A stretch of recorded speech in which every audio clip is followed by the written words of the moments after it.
전 세계는 2020년에 코로나19라는 초유의 사태를 경험하고 전례 없는 경제 사회 위기를 맞습니다.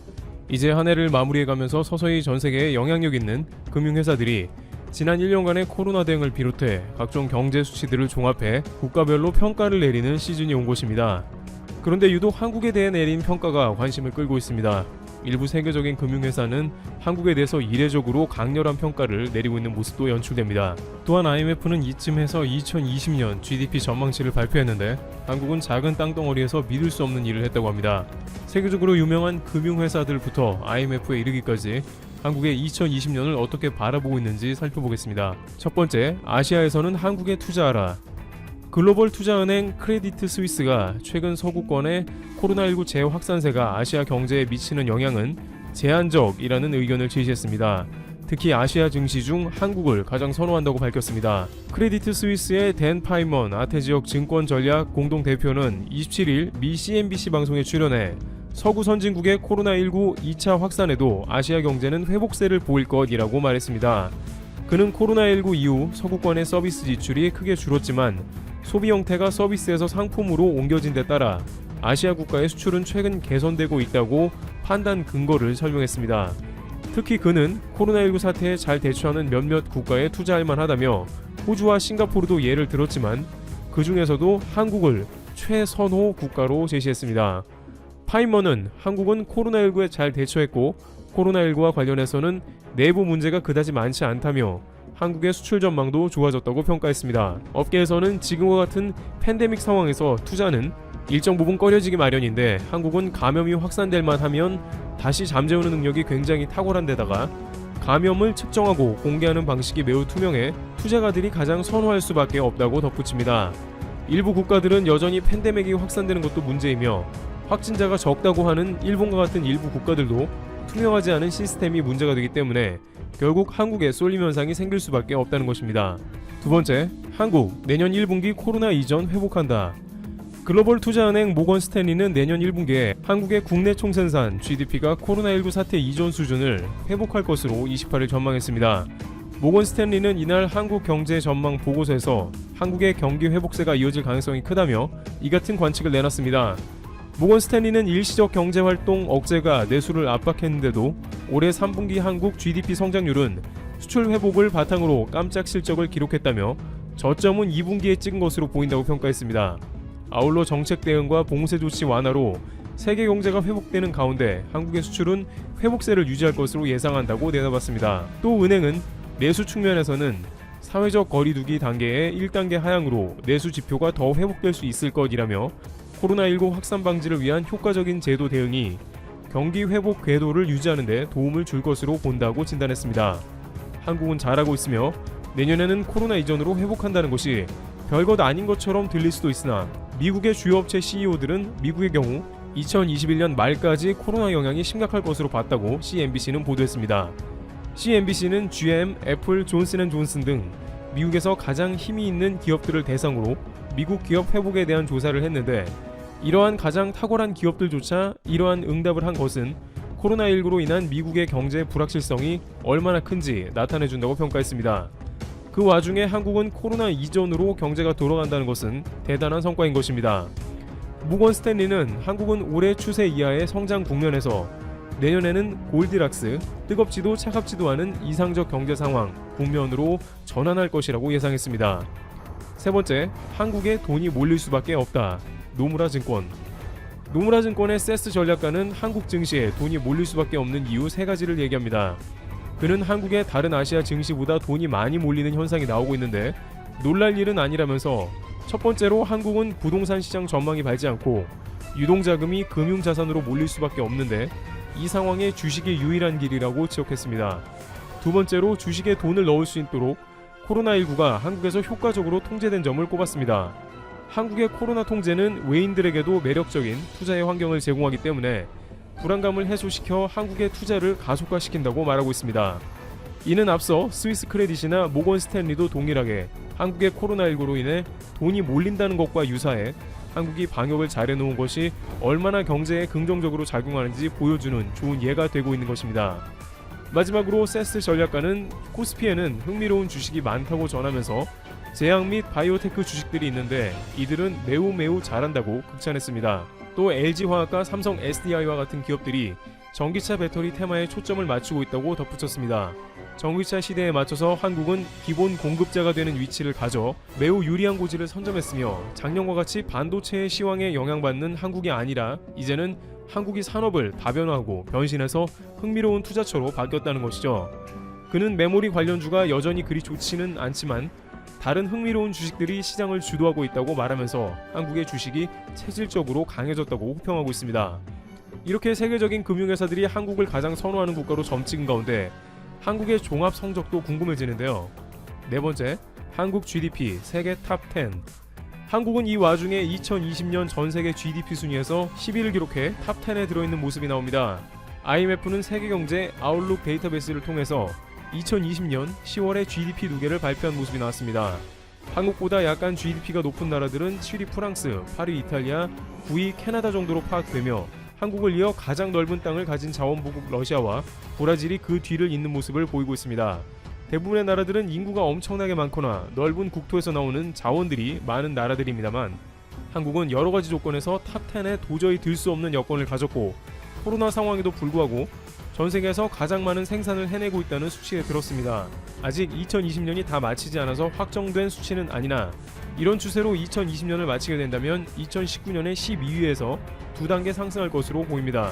코로나로 인해서 한국 경제가 꾸준한 선방을 한 결과 명목 GDP가 다시 세계 탑10에 진입한 것입니다.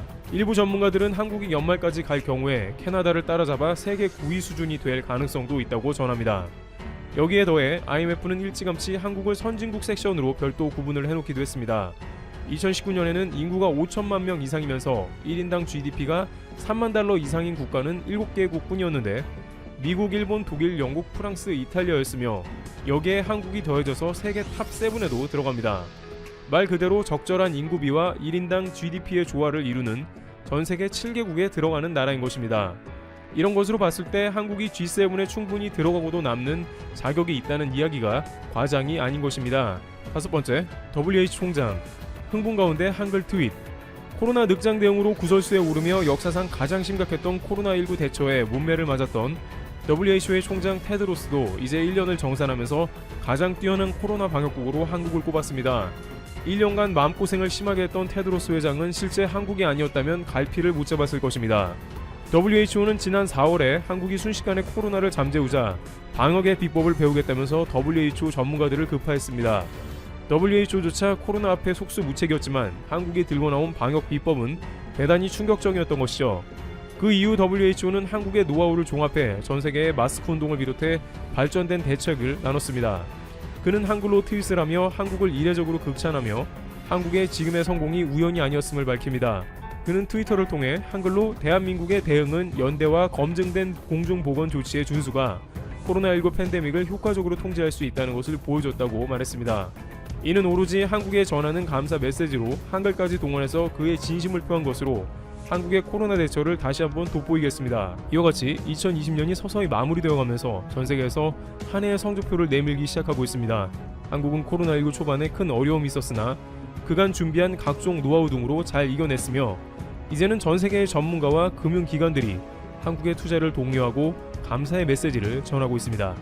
목요일부터 집에 머물러 생명을 구하십시오. 누적 확진자 100만 명을 돌파하며 1차 때와는 비교도 되지 않을 현재 영국에서 코로나 바이러스가 빠른 속도로 확산하고 있습니다. 영국의 일간지 인디펜던트는 영국은 목요일부터 4주간 펍, 식당 그리고 필수적이지 않은 가게들을 폐쇄할 것이다. 전문가들은 이러한 셧다운이 좀 더 일찍 시행에 옮겨져야 했다며 보리스 존슨 영국 총리의 비난을 퍼붓고 있다 전했습니다. 대선을 하루 앞둔 미국의 상황은 더 심각합니다. 미국 여론조사기관 에디슨 리서치와 비영리 유권자 정보 분석업체 캐털리스트가 공동으로 조사한 바에 따르면 미국 대선 사전투표에 참여한 유권자 수가 9천만 명을 훌쩍 뛰어넘었습니다. 이는 전체 유권자 수의 43%에 달하며 지난 2016년 대선 당시에 총 투표자 1억 3,650만 명의 66%에 육박하는 수준입니다. 코로나19가 아직도 활개치며 미국인들을 위협하고 있어 미국은 총 3가지 투표 방식을 도입했습니다. 우편 투표, 조기 현장 투표, 그리고 선거 당일 현장 투표.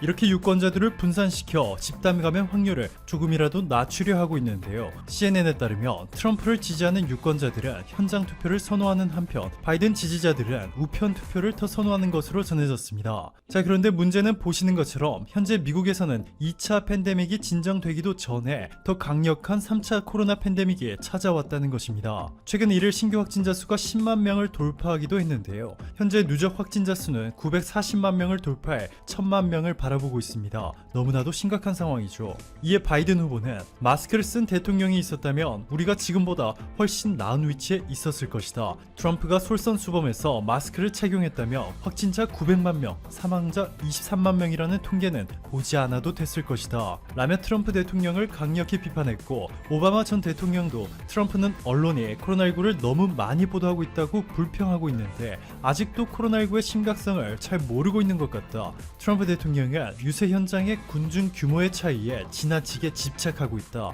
아마 어렸을 때 생일 파티에 아무도 오지 않아서 트라우마가 생긴 것 같다 라고 전했습니다. 이에 트럼프는 충격적인 음모론까지 제기했습니다. 미국 의사들은 환자가 어떻게 사망했는지 의심스러울 때는 코로나를 선택하는 겁니다. 이건 사실이에요. 끔찍한 일이지만 사실입니다. 그렇게 하면 2,000달러 이상의 돈을 받을 수 있거든요 라고 말이죠. 즉 미국 의사들이 돈 때문에 감염수와 사망자 수를 부풀려 말하고 있다는 것인데, 한편 트럼프의 장남 트럼프 주니어는 폭스뉴스와의 인터뷰에서 왜 의사들이 사망자에 대해 자세히 말하지 않는지 아세요? 왜냐하면 코로나 사망자가 거의 없기 때문입니다. 우리가 코로나를 잘 통제하고 있기 때문입니다 라고 거들었습니다. 이렇게 현재 전 세계가 혼돈의 카오스를 겪는 동안 한국의 국격은 빛의 속도로 상승하고 있습니다. 창간 327년이라는 세계에서 가장 오래된 신문으로 유명한 오스트리아의 국영신문 비너 자이퉁은 한국의 코로나19 대응에 대해 집중 보도하며 한국을 배우자, 유럽인들은 오만함을 끝내고 더 많이 배워야 한다.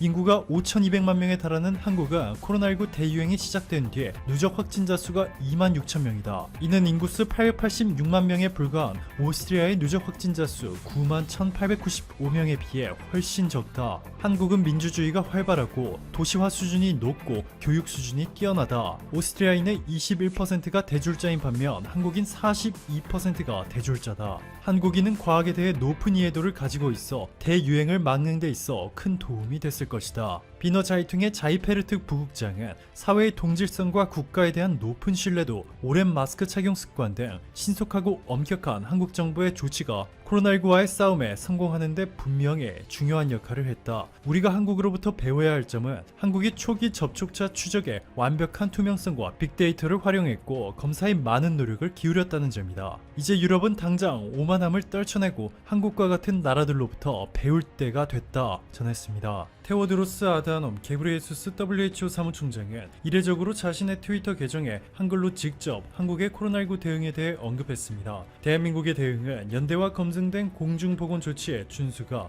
코비드19 팬데믹을 효과적으로 통제할 수 있다는 것을 보여주었습니다. 저는 문재인 대통령님의 리더십과 강경화 외무부 장관님 그리고 박능후 보건복지부 장관님의 협업에 깊은 감사를 드립니다. 라며 한국에서 코로나19에 어떻게 대응하고 있는지 담은 장면을 WHO가 자체 제작한 영상을 함께 공개했습니다. 게다가 최근 싱가포르 일간지 스트레이트타임스가 자국민 6,000명을 대상으로 어느 국가와 트래블 버블을 맺기 원하는지 조사를 벌인 결과 한국이 40.7%로 독보적인 1위를 기록했습니다. 일본은 2위를 기록했지만 17.7%로 한국의 2분의 1도 채 되지 않았습니다. 글로벌 코로나 확산세가 잠잠해지면 한국을 찾는 외국인 수가 상당할 것으로 관측되고 있습니다. 한국의 국력이 무서운 속도로 팽창하면서 운명의 여신마저 한국의 손을 들어주었는데요.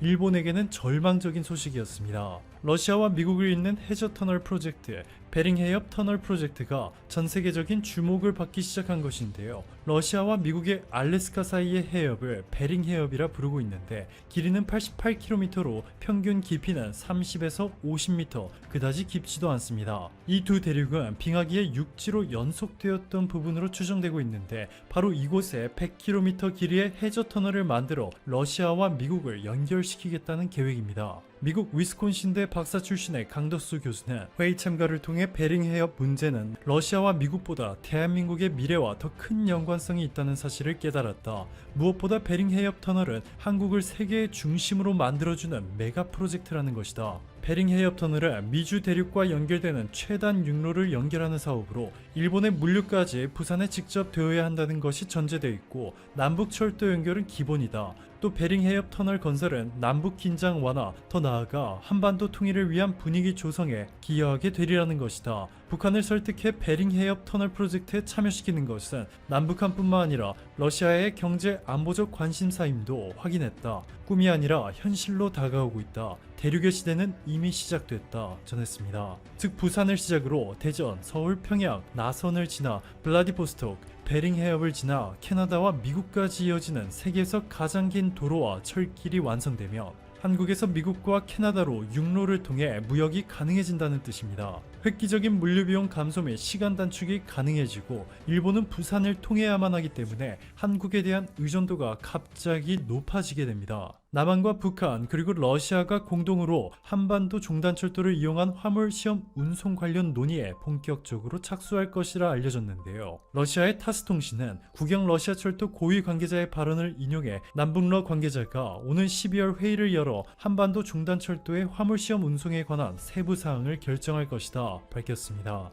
미국도 이에 대해 긍정적인 입장을 내놓고 있습니다. 트럼프 대통령은 우리의 공항, 다리, 수로, 터널, 철도 시스템 등이 무너지고 있다. 우리는 그것에 대해 아무것도 하지 않고 있다. 우리의 기반 시설은 형편없고 고치는 것은 점점 더 비싸질 뿐이다. 라며 새로운 철도 및 도로를 건설하는 것에 적극적인 자세를 보였을 뿐만 아니라 유럽연합의 패권 장악을 막기 위해 러시아를 자신의 편으로 끌어들이려 하고 있습니다. 이 때문에 유럽의 강력한 반대